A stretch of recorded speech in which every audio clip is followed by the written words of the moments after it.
Itong rice water o hugas bigas pala ay pwede pala natin itong gawing facial toner.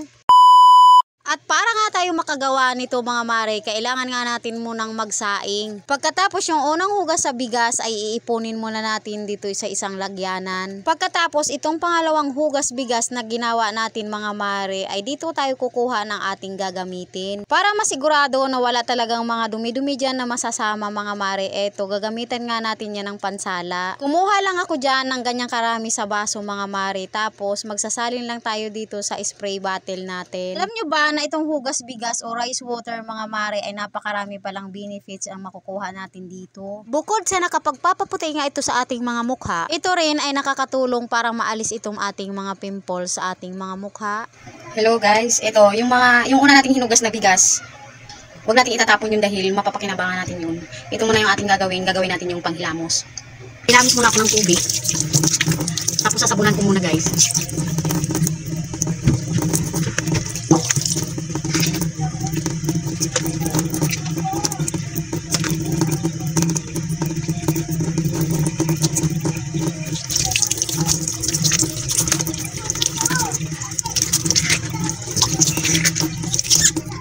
Ayan. Tapos, pag nabanlawan na natin ang tubig, ang last nating babanlaw itong ating hinugas na kaninang unang hugas ng bigas. Ito ngayon ang ating, pagkatapos natin maghilamos, ito ngayon yung ating pangbanlaw. Pangbanlaw natin. So, ayan. Pangbanlaw natin yan. Nakakatulong din kasi itong magpaputi at magpakinis sa ating mga mukha. Ayan guys. Ayan.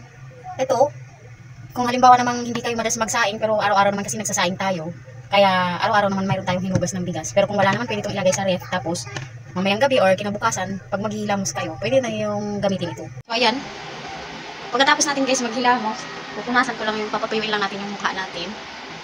Ayan. Ayan.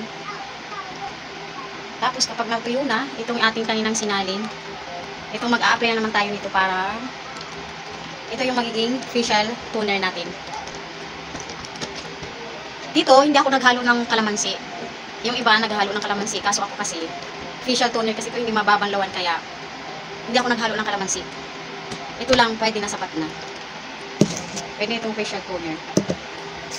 Tapos yung ating sobra na kanina, yung sobra natin ito, pwede rin natin itong ilagay sa ref para pwede ito tatagal ng 5 araw na naka-ref.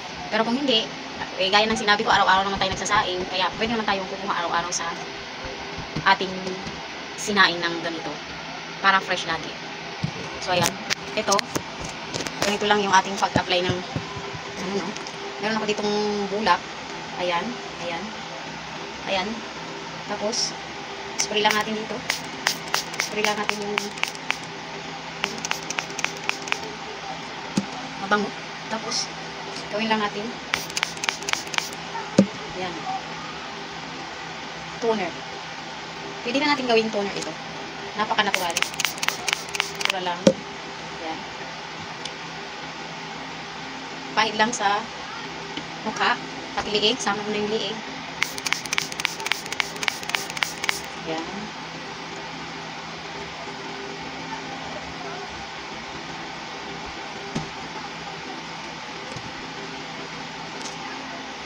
Talik mo nakakakuha ng ano, ng dumi.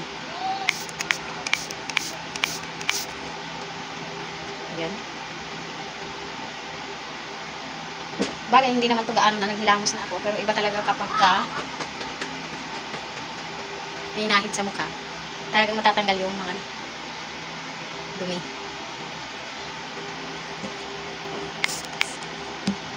Tapos ang nagbiig.